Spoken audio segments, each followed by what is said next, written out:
Narwhal, the origin of the unicorn legend. Their 3-meter tusk is in fact no more than an overgrown canine tooth. But its exact function, like so much about narwhals, is still in part a mystery.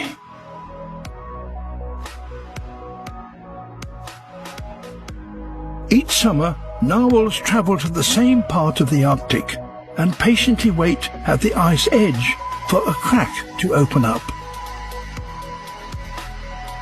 A lead in the ice, wide enough for them to swim along.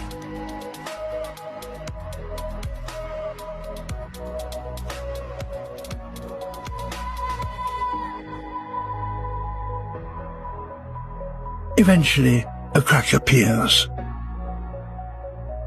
Their passage to sheltered, shallow bays.